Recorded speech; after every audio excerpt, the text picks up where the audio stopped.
Hello dear students, welcome to this audio learning session of BIC on the chapter of breathing and exchange of gases. In this episode we are going to learn more about transport of gases. Let's begin. Blood is a medium of transport of oxygen and carbon dioxide.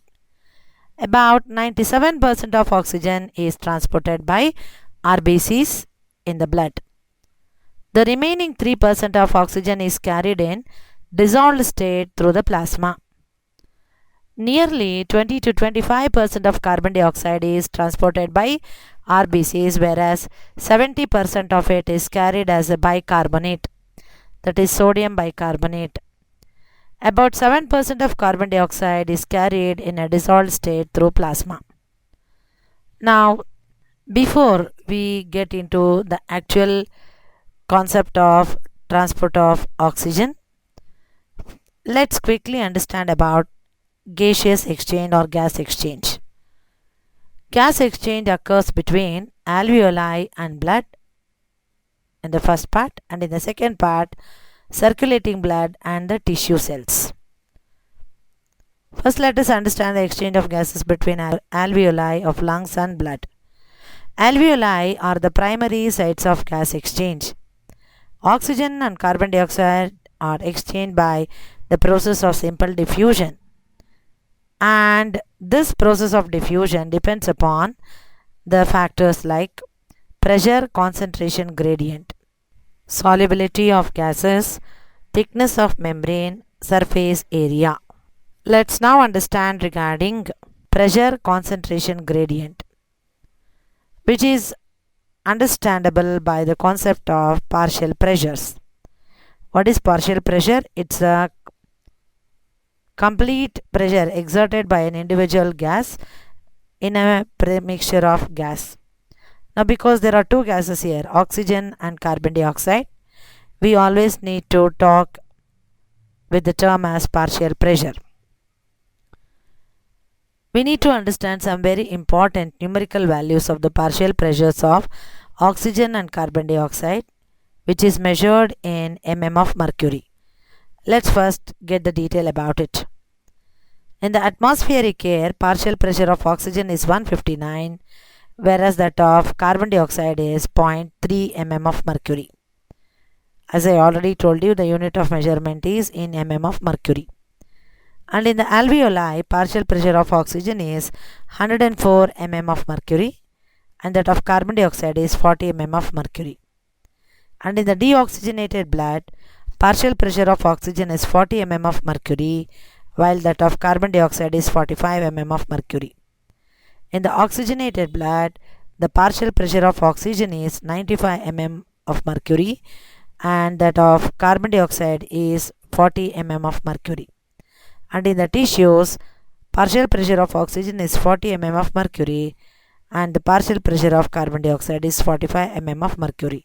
So this difference in the partial pressures helps for the gaseous exchange. Partial pressure of oxygen in alveoli is more than 104 mm mercury than in the blood capillaries, which is 40 mm of mercury. So oxygen diffuses into the capillary blood. Partial pressure of carbon dioxide in deoxygenated blood is more, that is to the tune of 45 mm mercury, than in the alveoli of the lungs, which is 40 mm of mercury. As a result, carbon dioxide diffuses from the deoxygenated blood into the alveoli of the lung. So the first factor which is playing a role in deciding about the gaseous exchange is that partial pressures or the pressure gradient. The next factor is solubility of the gases, thickness of membrane, and surface area of lungs. All of them play a vital role. It is observed that carbon dioxide is 20 to 25 times higher soluble than that of oxygen. Next, thickness of membrane. The diffusion membrane is made up of three layers: thin squamous epithelium of alveoli, endothelium of alveolar capillaries, and basement substance present between the alveoli, squamous epithelium, and endothelium of alveolar capillaries. And the total thickness of this membrane is about 0.5 micrometer, 10 to the power minus 6 meter. It enables easy exchange of gases. Finally, the surface area, which is going to affect the gaseous exchange. Presence of alveoli in the lung increases the surface area of lungs, which thereby increases the gaseous exchange. So, they are the important focus points. Now, let's understand regarding the transport of oxygen first. Oxygen transport is nothing but the transport of oxygen from lungs to various tissues. It occurs in two different ways. One is in the physical solution, that is in the blood plasma, and one more as oxyhemoglobin in the blood. First, let us understand about the transportation of oxygen in physical solution, that is in the blood plasma. About 3% of oxygen is carried in a dissolved state through plasma. And as oxyhemoglobin, about 97% of oxygen is transported by RBC.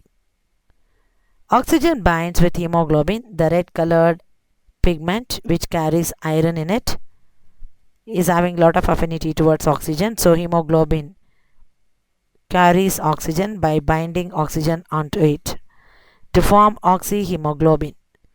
This is called oxygenation. Hemoglobin has 4 heme units. So each hemoglobin molecule can carry 4 oxygen molecules. Binding of oxygen depends upon partial pressure of oxygen, partial pressure of carbon dioxide, and hydrogen ion concentration, which is directly responsible for pH and the temperature. Now there is an equation to understand this. Hb4, that is 4 molecules of hemoglobin plus 4 molecules of oxygen, 4O2, in high partial pressure of oxygen and low partial pressure of carbon dioxide in the lungs gets converted into Hb4O8, that is oxyhemoglobin.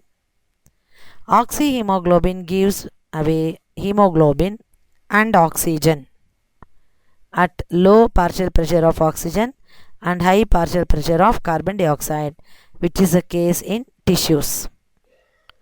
In the alveoli, high partial pressure of oxygen, low partial pressure of carbon dioxide, and lesser hydrogen ion concentration and lower temperature exist. These factors favors for the formation of oxyhemoglobin. I repeat, in the alveoli of the lungs, there is high partial pressure of oxygen, the values we already discussed, and there is low partial pressure of carbon dioxide and lesser hydrogen ion concentration and low temperature. All of this enable for the formation of oxyhemoglobin.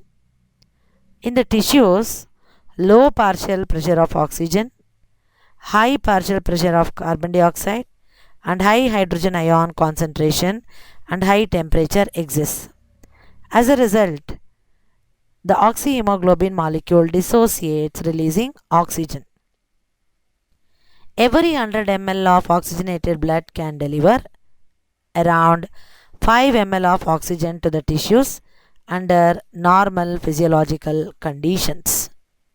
Now let's understand regarding oxygen hemoglobin dissociation curve. It's very important. It's a sigmoid curve, that means it's a S-shaped curve obtained when percentage saturation of hemoglobin with oxygen is plotted against partial pressure of oxygen. It is useful to study the effect of factors like partial pressure of carbon dioxide, hydrogen ion concentration, etc., the binding of oxygen with hemoglobin, so on and so forth. So on the x-axis we will be taking partial pressure of oxygen measured in mm of mercury, and upon the y-axis the saturation of hemoglobin. So when we draw the curve, it will be a sigmoid curve. Now let's understand regarding carbon dioxide transportation. It involves the transportation of carbon dioxide from tissues to lungs. In tissues, partial pressure of carbon dioxide is high and partial pressure of oxygen is low. In lungs, partial pressure of carbon dioxide is low and partial pressure of oxygen is high. This favors carbon dioxide transport from tissues to lungs. It occurs in three ways. The first one is it's transported as carbonic acid, second is as carbaminohemoglobin, and the third one is as bicarbonates. Let's understand each one of them. First, let's take up the case of transportation of carbon dioxide as carbonic acid. In tissues, about 7% of carbon dioxide is dissolved in plasma water to form carbonic acid and it is carried to lungs. The second case as carbaminohemoglobin. In tissues, 20 to 25% of carbon dioxide binds to hemoglobin to form carbaminohemoglobin. In alveoli, carbon dioxide dissociates from carbaminohemoglobin, giving away hemoglobin.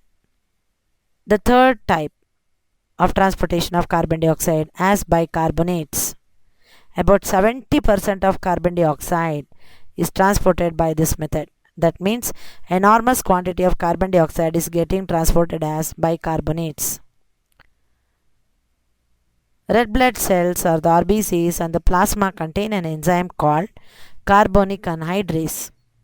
This enzyme facilitates the reactions like the conversion of carbon dioxide to carbonic acid and dissociation of carbonic acid to bicarbonate ion. I go through the equation quickly. CO2 plus H2O in presence of this enzyme carbonic anhydrase gets converted into carbonic acid H2CO3. Thus formed H2CO3 in the presence of carbonic anhydrase forms bicarbonate ion and hydrogen ion HCO3 single minus and H plus.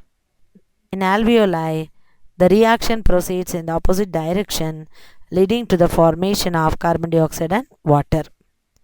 Every 100 ml of deoxygenated blood delivers about 4 ml of carbon dioxide to alveoli. So that's about the transportation of oxygen and carbon dioxide. Keep practicing. All the best.